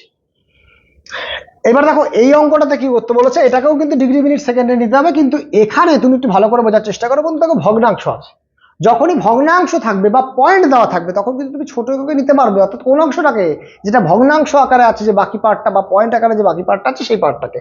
তাহলে অবশ্যই আমি এটাকে লিখতে পারি কত, এটাকে লেখা যাবে 27 ডিগ্রি প্লাস 1/2 ডিগ্রি। দেখো এটাকে এই ভগ্নাংশটাকে এইভাবে ভাঙাতে হয় যে এটা 27 ডিগ্রি, বাকিটা 1/2 ডিগ্রি। এবার যেটা 27 ডিগ্রি আছে এটা 27 ডিগ্রিতেই থাকবে, আর এই বাকি পার্টগুলোকে আমাকে ভাঙিয়ে ভাঙিয়ে ছোট করতে হবে। তাহলে 1/2 ডিগ্রি আছে, ভগ্নাংশকে যদি 60 দিয়ে গুণ করি ডিগ্রি থেকে মিনিটে চলে আসে, তাই মিনিট চিহ্ন দিয়ে দিলাম, আর 2 দিয়ে কাটাকাটি করলে কত আসবে 30। অর্থাৎ এই 27 ডিগ্রি প্লাস 30 মিনিট আসলো, লাস্টের লাইনে কিন্তু তুমি প্লাস দিতে পারবে না, তাই 27 ডিগ্রি 30 মিনিট কিন্তু তোমার এই ক্ষেত্রে আনসার চলে আসবে। এই পার্টটার দিকে চিন্তা করো, তাহলে এইটাকে একই রকম ভাবে কিভাবে লেখা যায়, বলছে 72 ডিগ্রি প্লাস 0.04 ডিগ্রি। অর্থাৎ এইটাকে কি করলাম, দুটো পার্টে সেপারেট করলাম, এই পয়েন্ট যুক্ত সংখ্যাটাকে পরের মধ্যে দিয়ে আলাদা করে দিলাম, দুটোই ডিগ্রিতে চলে আসলো। এইবার এই 72 ডিগ্রি যেটা যেমন আছে এরকমই থাকবে, কারণ এর থেকে তো আর বড় একক নেই, সেই এককে তুমি নেবে, তাই 72 ডিগ্রিটা 72 ডিগ্রির মতোই থাকবে। এই বাকি যে পার্টটা এইটাকে আমি কি করব, মিনিটে নিতে হবে। অর্থাৎ আমি কি করব, 0.04 60 দিয়ে গুণ করব, আর চলে আসবে কি সে মিনিটে, একটা দাগ দিয়ে দেবো, আর গুণ করো। বলছে 72 ডিগ্রি প্লাস, তুমি যদি গুণ করো এই 0.04-কে 60 দিয়ে, তাহলে 4 6 কত আসবে 24, পরে একটা শূন্য আসবে, 2 ঘর আগে পয়েন্ট আছে, তাহলে এখানে 2 ঘর আগে পয়েন্ট আছে, গুণ করলে এই জিনিসটা আসবে। তাহলে এইটাকে তুমি কি বলতে পারো, 2.40 মিনিট। এবার এটা যেহেতু এখনো পয়েন্ট রয়েছে, তাহলে এর পয়েন্টের বাকি পার্টটাকে আবার আরো সেকেন্ডে, অর্থাৎ আরো ছোট করে নেওয়া যাবে, তাই সেকেন্ডে নেওয়া যাবে। তাহলে লিখবো কত, 72 ডিগ্রি প্লাস এইটাকে সেপারেট করতে গেলে 2 মিনিট প্লাস 0.40 মিনিট। এই 0.40 লাস্টে তুমি শূন্যটাকে না দিলেও পারো, কোনো সমস্যা নাই, শুধু একটা 4 ডিগ্রি দিলে 4 মিনিট দিলেই হচ্ছে। তাহলে এবার চলে আসো, 72 ডিগ্রি প্লাস 2 মিনিট প্লাস এই যেগুলো পয়েন্ট রয়েছে সেটাকে আমি আবার 60 দিয়ে গুণ করবো, আর এটা চলে আসবে কি সে সেকেন্ডে। তাহলে দেখো দুটো দাগ দিয়েছি, আসবে কত তাহলে 72 ডিগ্রি প্লাস 2 মিনিট প্লাস এইটাকে তুমি গুণ করো, 4 6 24, একটা শূন্য 1 ঘর পয়েন্ট আগে, তারপর এখানে পয়েন্ট আসবে, আসবে কত তাহলে 24 সেকেন্ড। লাস্টের লাইনে কিন্তু তোমাকে কোনো প্লাস দেওয়া যাবে না, তাহলে 72 ডিগ্রি 2 মিনিট 24 সেকেন্ড কিন্তু এর আনসার। দেখো সহজ জিনিস কিন্তু, মানে আহামরি কিচ্ছু নেই, একটু বুঝে নাও, নিজেরা বাড়িতে একবার প্র্যাকটিস করো, এখান থেকে কিন্তু শর্ট কোশ্চেন তুমি কমন পাবে। চলে আসবে 2 নম্বর দাগের অঙ্কে। দেখো বন্ধুরা একটা মিস্টেক হয়ে গেছে, সেটা হচ্ছে তোমার 4 নম্বর দাগের অঙ্কে এখানে 27/1/12 ছিল, আমি 27/1/2 দিয়ে করেছি, অঙ্কটা ভুল নেই, এই কোশ্চেনের সাপেক্ষে এটা ঠিক। কিন্তু যদি ধরো ওই আইভির অঙ্কটাই, অর্থাৎ ওই দাগ নাম্বারের অঙ্কটা আমি একটু ভুল পাতিয়ে দিয়েছি, 27/1/12 ডিগ্রি ছিল, তাহলে এইটা যদি করি আমরা, তাহলে কত লিখবো এটাকে, 27 ডিগ্রি প্লাস 1/12 ডিগ্রি। দেখো তাহলে 27 ডিগ্রি প্লাস 1/12টাকে আমার 60 দিয়ে গুণ করতে হবে, গুণ করলে এটা মিনিটে চলে আসবে, 5×12 = 60, এই ক্ষেত্রে আসবে কত, 27 ডিগ্রি 5 মিনিট। এই কোশ্চেনটা অ্যাকচুয়াল বইতে ছিল, আমরা ভুল করে এখানে 1/12 পরিবর্তে 1/2 দিয়েছি, 1/12 দিলেও নিয়ম একই করবো, তাই এই ক্ষেত্রে আনসার আসবে কত, 27 ডিগ্রি 5 মিনিট। দেখো বন্ধুরা 2 দাগের অঙ্কগুলো কি বলেছে, বলেছে যে বৃত্তীয় মান নির্ণয় করি, একদম সহজ অঙ্ক। কি করতে হবে দেখে নাও, বলছে 60 ডিগ্রি এর বৃত্তীয় মান যদি নির্ণয় করতে হয়, অর্থাৎ পাই রেডিয়ান দিয়ে আনতে হবে, অর্থাৎ পাই দিয়ে আনসার করতে হবে। যে এইটা অঙ্ক আমরা কিভাবে করতে পারি, লিখতে হবে যে আমরা জানি কি জানি, বলছে 180 ডিগ্রি ইকুয়াল টু পাই, তাহলে 1 ডিগ্রি ইকুয়াল টু কত, পাই/180। কার মান বার করতে বলেছে, 60 ডিগ্রি, তাহলে 60 ডিগ্রির মান কত হবে, পাই/180 ইন্টু কত, 60। এই শূন্যর সাথে শূন্য কাটবো, 6 দিয়ে কাটলে 3 6 18, অর্থাৎ আনসার কত, পাই/3। দেখো একদম সহজ উত্তর। তুমি কিন্তু একটা কাজ করতে পারো, সেটা হচ্ছে একটা জিনিস মনে রাখবে, যে যদি এরকম ডিগ্রি দেওয়া থাকে আর পায়ের মান বার করতে বলে, তাহলে তুমি এক কাজ করবে, ওই ডিগ্রির মানটাকে পাই/180 দিয়ে গুণ করে দিলেই হয়ে যাবে। প্রতিবার তোমার এরকম করে লেখার কোনো প্রয়োজন নেই, তুমি এটাকে একবারে করতে পারো। যেমন দেখো আমি এই অঙ্কটা যদি করতে চাই যে 135 ডিগ্রি আছে, এটাকে আমরা কি করছি, পায়ে নিতে চাইবো, তাহলে কত লিখবো, 135 ইন্টু কত, পাই/180, এটা চলে আসবে রেডিয়ানে। তুমি কাটাকাটি করো, 5 দিয়ে কাটলে কত আসছে, 5 দুগুণে 10, 5 7 35, 5 দিয়ে কাটলে কত আসবে, 3 5 15, 5 দিয়ে কাটলে এখানে আসছে 15 মানে 3 30, 5 6 30, তুমি 9 দিয়ে কাটতে পারো, 3 9 27, 4 9 36। দেখো একবার আনসার চলে আসলো, আসবে কত, 3π/4। একদম সহজ জিনিস, এটা তো তাই। তুমি পাই/180 দিয়ে গুণ করো, তাহলে -150 আছে, ইন্টু পাই/180 লিখো, পাই/180, ব্যাস, 0 0 কেটে দাও, 3 দিয়ে কাটলে 5, 3 দিয়ে কাটলে আসবে 3 6 18 মানে 6, মানে -5π/6। নিশ্চয়ই তুমি এটাও করতে পারবে, তুমি অবশ্যই পজ করে দিয়ে আগে নিজে একবার করে নাও, তারপর আনসারের সাথে মিলিয়ে নাও। 72 আছে, 72কে গুণ করে দাও কত, পাই/180 দিয়ে, 180 দিয়ে গুণ করো, 9 দিয়ে কাটাকাটি করো, 9 দুগুণে 18 মানে 20 আসবে, 9 দিয়ে 8 9 72, 4 দিয়ে কাটলে 2, 4 দিয়ে কাটলে আসবে 5, আসবে কত, 2π/5। দেখো এখান থেকে 2 দাগের 4টে অঙ্ক হয়ে গেছে, আর কটা অঙ্ক আছে, 2 দাগের আর বাকি 4টে আছে, সেটা করিয়ে দিচ্ছি, এই কটা তোমরা টুকে নাও। দেখো এইবার এই 5 দাগ আর 6 দাগের যে অঙ্কটা রয়েছে, 2 এর 5 দাগ, দেখো এখানেও কিন্তু তোমাকে নিতে বলেছে সেই বৃত্তীয় পদ্ধতিতে মান। আর আমরা জানি বৃত্তীয় পদ্ধতিতে কাকে নেওয়া যায়, একমাত্র ডিগ্রি যেটা থাকে সেটাকে নেওয়া যায়। কিন্তু বন্ধু তুমি দেখতে পাচ্ছ এখানে কিন্তু কোনো শুধুমাত্র ডিগ্রি নেই, এখানে একটা মিনিটও দেওয়া রয়েছে, তাই না? তাহলে আমার কাজ হবে সবগুলোকে আগে ডিগ্রিতে নিয়ে আসা, তারপরে সেখান থেকে আমাকে পায়ে যাওয়া। তাহলে অবশ্যই তুমি তো ডিগ্রিতে নেওয়া শিখেছো, তাহলে এই 22 ডিগ্রি যেমন আছে তেমন থাকছে, প্লাস 30 মিনিট, আগে এটাকে প্লাস দিয়ে ভেঙে নিলাম। এইবার আমরা লিখতে পারি 22 ডিগ্রি প্লাস, যেহেতু আমি সবগুলোকে ডিগ্রিতে নিতে চাইছি, তাহলে অবশ্যই মিনিটটাকে ডিগ্রিতে নিতে গেলে 60 দিয়ে ভাগ করতে হবে, তাই 60 দিয়ে ভাগ করলাম, এখানে চলে আসলো ডিগ্রি, 0 0 কেটে দাও, 3 দিয়ে কাটলে 1, 3 দিয়ে কাটলে আসছে কত, 2। তাহলে তুমি বুঝতে পারলে 22 ডিগ্রি প্লাস 1/2 ডিগ্রি, দুটোই যেহেতু ডিগ্রি আছে, তাহলে আমি একটা ব্র্যাকেটের মধ্যে রাখতে পারি, আর পুরোটার বাইরে একটা ডিগ্রি দিলাম। আমার কাজ হচ্ছে এটাকে লসাগু করে দেওয়া, তাহলে অবশ্যই 2 আসবে লসাগু, উপরে আসবে 22 দুগুণে 44 প্লাস কত, 1, এই পুরোটার মাথায় ডিগ্রি আছে তাই ডিগ্রি দিলাম, আসছে কত, 45/2 ডিগ্রি। আমার কাজ কি, এইটাকে আবার পাইতে নিতে হবে, তাহলে আমি অবশ্যই লিখবো যে, সুতরাং যে এইভাবে তুমি আগের মতো করে লিখতে পারো যে আমরা জানি 180 degree equal to pi, 1 degree মানে পাই/180, আর বার করতে বলেছে কত, 45/2 ডিগ্রি ইকুয়াল টু পাই/180 ইন্টু কত, 45/2, অথবা তুমি ডাইরেক্টলি একবারে পাই/180 দিয়ে গুণ করলেও কিন্তু হবে। দেখো 4 45 হয় 180, তাহলে আনসার কত, 5/8। একদম সহজ জিনিস। ত্রিকোণমিতির নিয়মটাই হচ্ছে এরকম, মানে অল্প অঙ্ক করে, ছোট ছোট অঙ্ক করে কিন্তু ভালো একটা নাম্বার ক্যারি করা যায় মাধ্যমিকে। তাই চলে আসো, এই অঙ্কটা একই রকম, শুধু আগে একটা মাইনাস রয়েছে, তাহলে আমি কি করবো, এখানে মাইনাসটা দেবো, আর এইটাকে সেপারেট করে লিখতে গেলে ব্র্যাকেট দিয়ে লিখতে হবে 62 ডিগ্রি প্লাস কত, 30 মিনিট। দেখো এখানে কিন্তু সেকেন্ড ব্র্যাকেটটা তোমাকে দিতে হবে, তাহলে মাইনাস আছে মাইনাস দিলাম, এই 62 ডিগ্রি আছে 62 ডিগ্রি লিখলাম, প্লাস কত এই 30 মিনিটটাকে যেহেতু আমি ডিগ্রিতে নেব তাই 30কে 60 দিয়ে ভাগ করব, এই ভেতরের পার্টটা চলে আসবে ডিগ্রিতে, কাটাকাটি করলে কত আসছে 1/2। একই রকম শেপ দেখো অঙ্কটার, 62 প্লাস কত 1/2, আমি পুরোটাকে কি করতে পারি ডিগ্রিতে করলাম, কারণ এখানে 1/2 ডিগ্রিতে চলে আসছে, মাইনাস লসাগু করে দাও, লসাগু করলে নিচে আসছে 2, 2 দুগুণে 4, 3 4 এই 2 দুগুণে 4, 6 দুগুণে 12, 124 প্লাস 1 এই পুরোটার মাথায় ডিগ্রি আসছে কত মাইনাস 125/2 ডিগ্রি। আমার কাজ হচ্ছে এটাকে যদি তোমাকে পায়ে নিতে বলে তাহলে আমি কি করব, আমরা শিখেছি মাইনাস 122/2, আমরা এখানে ইকুয়াল টু দিয়ে লিখতে পারি, ইন্টু কত পাই/180। দেখো পাই/180 দিয়ে গুণ করলেই তো পাইতে চলে আসছে। এবার তুমি কাটাকাটি করো 5 দিয়ে, 5 দিয়ে কাটাকাটি করলে কত হবে 5 25 125, 5 দিয়ে কাটলে কত হবে 36, তাই তো? আর কাটাকাটি যাচ্ছে, বলছে আর যাচ্ছে না, তাহলে আনসার কত -25 পাই/, কত 72। দেখো বন্ধু বলতে পারছো কিনা। বন্ধুরা 2 দাগের এই অঙ্ক দুটো কিন্তু সবচাইতে বেশি ইম্পর্টেন্ট, তাই এই অঙ্ক আমি একটা করব, আর তোমরা অবশ্যই এই পার্টটা নিজেরা করে তোমরা আমাকে কমেন্ট বক্সে আনসার দিয়ে জানাবে, আর আমি বলবো যে তোমাদের আদৌ ঠিক হয়েছে কিনা। একদম একই রকম প্রসিডিওরের অঙ্ক, তাই আমি এটা করে দেবো, তোমরা অবশ্যই এইটা করে কিন্তু আমাকে কমেন্ট বক্সে অবশ্যই জানাবে। তাই চলে আসো, এই অঙ্কটা আমরা কিভাবে করবো। দেখো ফার্স্ট আছে কত, এটা ডিগ্রি মিনিট সেকেন্ডে দেওয়া আছে, 3টে পার্টে দেওয়া আছে। আমার ফার্স্ট কাজ হচ্ছে প্লাস দিয়ে ভেঙে নিই, ফার্স্টে 52 ডিগ্রি প্লাস 52 মিনিট প্লাস কত 30 সেকেন্ড। আমার যেটা কাজ সেটা হচ্ছে এই ডিগ্রি যেটা আছে সেটা থাকবে, মিনিট যেটা আছে সেটা থাকবে। আমার ফার্স্ট কাজ এই সেকেন্ডটাকে আমি মিনিটে আনবো, তাহলে সেকেন্ডটাকে মিনিটে আনতে গেলে কি করতে হবে 60 দিয়ে ভাগ করতে হবে। এই দেখো একটা দাগ দিলাম কারণ মিনিটে নিয়ে এসছি আমি, কাটাকাটি করলে কত আসছে 1/2। তাহলে অবশ্যই তুমি বলতে পারো 52 ডিগ্রি প্লাস এইটাও মিনিট এটাও মিনিট, তাই এইটাকে আমি একটা ব্র্যাকেটের মধ্যে রাখবো, কত 1/2 পুরো। দেখো বাইরে কত মিনিট চিহ্ন দিয়েছি।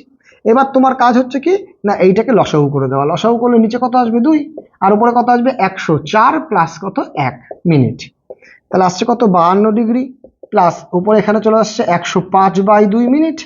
এইবার আমার কাজ হবে এই মিনিটটাকে ডিগ্রিতে দেবো, নিয়ে তারপরে এটার সাথে অ্যাড করে দেবো। তাহলে অবশ্যই এখানে আছে কত 50 ডিগ্রি, লিখলাম 50 ডিগ্রি, আবার 105/2কে আমি ভাগ করব 60 দিয়ে, তাই 60 দিয়ে ভাগ করা মানে অ্যাকচুয়াল নিচেরটার সাথে গুণ করে দেওয়া, একই জিনিস হয়। তাই চলে আসলো কত ডিগ্রি, তুমি কাটাকাটি করো 5 দিয়ে, 5 12 7, 5 দিয়ে করলে 5 21 105, 3 দিয়ে তুমি কাটাকাটি করো 3 4 12, 3 7 21, তাহলে আসছে কত আসছে 52 প্লাস এখানে উপরে কত বড় আছে 7/4 দুগুণী কত 8, এই পুরোটার কত লিখলাম ডিগ্রি। এবার এইটার বাকি পার্টটা আমি এই সাইডটাই করে দিচ্ছি। দেখো তাহলে কি করবে, এটাকে লসাগু করতে হবে, লসাগু করলে নিচে কত আসবে বলছে, এখানে নিচে আসবে হচ্ছে 8, নিচে 8 আসলে উপরে কত আসছে লসাগু করলে 8 গুণ করে দিতে হবে, 8 দুগুণী 16 6 হাতে কত 1, 5 8 40 আর 1 41, প্লাস কত রয়েছে 7, এই 7 যোগ হয়ে গেল, এই পুরোটার মাথায় কত দেবো ডিগ্রি। চলে আসো আবার যোগ করে দিই, যোগ করলে আসবে 6 দুগুণে 13, মানে 423 কত 8 এত ডিগ্রি। এই যে এইবার তোমার কাজ হচ্ছিল কি, এইটাতে আমি কিসে নেবো, যেহেতু এটাকে পাইতে নিতে হবে তাহলে আমরা লিখতে পারি যে আমি এইভাবে লিখতে পারি যে 423/8 ডিগ্রি মানে হচ্ছে কত 423/8 ইন্টু পাই/180, কারণ তোমরা জানো ডিগ্রি থেকে যদি পাইতে নিতে হয় অবশ্যই পাই/180 দিয়ে গুণ করবো, তাই পাই/180 দিয়ে গুণ করছি। তাহলে দেখতে হবে তোমাকে কাটাকাটি করা যায় কিনা। দেখো এখানে সব কটা সংখ্যা যোগ করলে কত আসছে, দেখো তো 4 আর 2 6 আর 3 8, এই 8কে যেহেতু 9 দিয়ে ভাগ করা যাচ্ছে, সরি 4 আর 2 6 আর 3 9, এই 9কে যেহেতু 9 দিয়ে ভাগ করা যাচ্ছে তাহলে এই পুরো সংখ্যাটাকেও 9 দিয়ে ভাগ করবো, আর 180কে তো 9 দিয়ে ভাগ করা যায়, তাহলে 9 দিয়ে ভাগ করলে কত আসছে নিচে আসছে 20, 9 দিয়ে ভাগ করো তুমি 4 নং 36, দেখো আছে কত 42, তাহলে হাতে কত পড়ে আছে 6, 63 7 নং 63 আসবে কত 7, আর কিন্তু কাটাকাটি করা যাচ্ছে না, তাহলে অবশ্যই আনসার কত 47 পাই/8 দুগুণ 16 160। দেখো বুঝতে পারছো কিনা। আর এই অঙ্কটা তোমরা অবশ্যই করে আমাকে জানাবে, যদি তোমরা না পারো তাহলে অবশ্যই আমি পরবর্তী ভিডিওতে কিন্তু তোমাদের এই অঙ্কটার আনসারটা আমি করে দেবো। তাই আমি বলবো অবশ্যই যারা ভিডিও দেখছো তারা অবশ্যই এই অঙ্কটা নিজেরা করার চেষ্টা করো, কারণ তোমাদের যেভাবে আমি বুঝিয়ে দিয়েছি তাতে আশা করি তোমাদের ওই অঙ্ক তোমরা মেলাতে পারবে। একদম ড্যাম শিওর তোমরা যদি ঠিকঠাক করে দেখতে পারো ওই অঙ্ক কিন্তু করতে পারবে বন্ধুরা। তাই অবশ্যই যারা এতক্ষণ ধরে আমার চ্যানেলের সাথে জুড়ে আছো অসংখ্য ধন্যবাদ বন্ধুরা। তোমরা কি করবে, তোমরা এই ভিডিওটাকে প্রচুর পরিমাণে শেয়ার করে দেবে বন্ধুদের মধ্যে, আর অবশ্যই একটা করে লাইক দেবে, যাতে আমিও খুব ভালোভাবে ওই তোমাদের একটা লাইক কিন্তু আমার কাছে খুব একটা আনন্দদায়ক জিনিস। তাই তাই অবশ্যই তোমরা অবশ্যই একটা করে লাইক করবে, কমেন্ট করে জানাবে, বন্ধুদের মধ্যে শেয়ার করে দাও। তাই আজকের মতো তোমাদের ক্লাস কিন্তু এই পর্যন্তই।